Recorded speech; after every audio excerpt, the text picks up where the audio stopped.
ఇక మొత్తంగా ఈ రోజు 175 అసెంబ్లీ 25 పార్లమెంటు స్థానాలకు ఏపీలో ఎన్నికలు జరుగుతున్నాయి. ఇక అదేవిధంగా 17 లోక్సభ స్థానాలకు ఒక అసెంబ్లీ స్థానానికి అటు తెలంగాణలో ఉప ఎన్నికైతే జరుగుతూ ఉంది. అసెంబ్లీ స్థానానికి సంబంధించి అయితే ఈ రోజు ఉదయం 7 గంటల నుంచి 6:30 గంటల నుంచి కూడా క్యూలలో నిలబడ్డారు ఓటర్లు తమ ఓటు హక్కును వినియోగించుకునేందుకు. పోలింగ్ సందర్భంగా ఎలాంటి అవాంఛనీయ ఘటనలు అవకతవకలు జరగకుండా ఎన్నికల అధికారులు కూడా పగడ్బందీ ఏర్పాట్లు కూడా చేయడం జరిగింది. వీటికి సంబంధించి కూడా కొన్ని హెచ్చరికలు అయితే కూడా జారీ చేశారు. అదేవిధంగా పోలీసులు పోలింగ్ ముంగిట ఎవరైనా సరే నిర్లక్ష్యంగా వ్యవహరించిన పోలీసు అధికారులపై కూడా ఎన్నికల సంఘం అయితే ఆగ్రహం వ్యక్తం చేసిన వైనం కూడా కనిపించింది. ఇక అటు తెలంగాణలో కూడా కేసీఆర్ కుటుంబ సభ్యులు ఎవరు కూడా పోటీ చేయకుండా జరుగుతున్న తొలి ఎన్నికలు ఇవే కావడం గమనార్హం.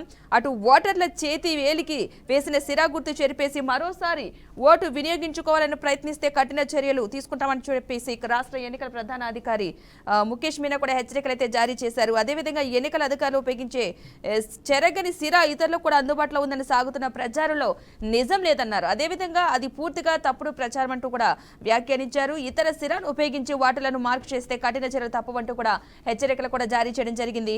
మొత్తంగా చెరగని సిరా ప్రభుత్వం మాత్రమే తయారు చేస్తుందని స్పష్టం చేశారు. అదేవిధంగా ఈ సిరా భారత ఎన్నికల సంఘం వద్ద మాత్రమే ఉంటుందని, మిగతా ఎక్కడా కూడా ఉండదంటూ కూడా చెప్పడం జరిగింది. ఎవరైనా సరే ఇతర సిరాల ద్వారా కూడా చట్ట వ్యతిరేక కార్యక్రమాలకైతే పాల్పడితే అటువంటి వారిపై కఠిన చర్యలు తీసుకుంటాం కూడా అంటూ కూడా హెచ్చరికలు అయితే జారీ చేసింది. అదేవిధంగా పోలింగ్ ముంగిట ఎన్నికల విధుల నిర్వహణలో అలసత్వం చూపారంటూ కూడా పలువురు పోలీసు అధికారుల మీద కూడా ఈసీ కన్నెర చేసిన వైనం అయితే చూసాం. చాలా ప్రదేశాల్లో కూడా ఎవరైతే చట్ట వ్యతిరేక కార్యకలాపాల కనుక పాల్పడితే పోలింగ్ కేంద్రాల వద్ద కఠిన చర్యలు తీసుకుంటామని కూడా హెచ్చరికలు అయితే జారీ చేశారు. మొత్తంగా ఏపీలో 175 అసెంబ్లీ 25 లోక్సభ స్థానాలకు ఓటింగ్ అయితే ప్రశాంతంగా కొనసాగుతోంది. అటు తెలంగాణలో 17 లోక్సభ స్థానాలకు, సికింద్రాబాద్ కంటోన్మెంట్ అసెంబ్లీ స్థానానికి కూడా పోలింగ్ అయితే జరుగుతోంది. ఉదయం 6:30 గంటల నుంచి కూడా ఓటర్లు తమ ఓటు హక్కును వినియోగించుకునేందుకు బారులు తీరిన వైనం అయితే కనిపిస్తోంది. సినీ రాజకీయ ప్రముఖులు కూడా ఇప్పటికే ఉదయం 6:30 గంటల నుంచే క్యూలలో నిలబడి తమ ఓటు హక్కును కూడా వినియోగించుకున్నారు. అదేవిధంగా కొన్ని సమస్యాత్మక ప్రాంతాలని ఏపీకి సంబంధించి అరకు, పాడేరు, రంపచోడవరంలో మాత్రం సాయంత్రం 4 గంటల వరకు మాత్రమే పోలింగ్ జరగనుంది. అదేవిధంగా పాలకొండ, కురుపాం, సాలూరులో కూడా సాయంత్రం 5 గంటల వరకు మాత్రం పోలింగ్ ఉంటుంది. పోలింగ్ సమయం ముగిసేలోపు క్యూలలో ఉన్న అందరికీ కూడా ఓటు వేసే అవకాశం కల్పిస్తున్నట్లుగా అధికారులు చెప్పడం జరిగింది. మొత్తంగా ఏపీలో చూసుకున్నట్లయితే 4.14 కోట్ల మంది ఓటర్లు అయితే ఉన్నారు. వారిలో పురుషులు 2.3 కోట్ల మంది ఉండగా మహిళలు 2.10 కోట్ల మంది ఉన్నారు. అదేవిధంగా థర్డ్ జెండర్ కూడా 3,421 మంది ఉన్నారు. ఇక సర్వీస్ ఓటర్లు 38,185 మంది ఉన్నారు.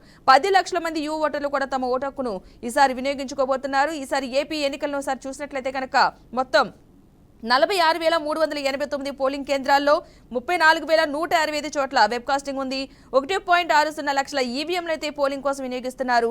పోలింగ్ కేంద్రాల దగ్గర దివ్యాంగులు, వృద్ధులకు కూడా ప్రత్యేక క్యూలైన్లను కూడా ఏర్పాటు చేయడం జరిగింది.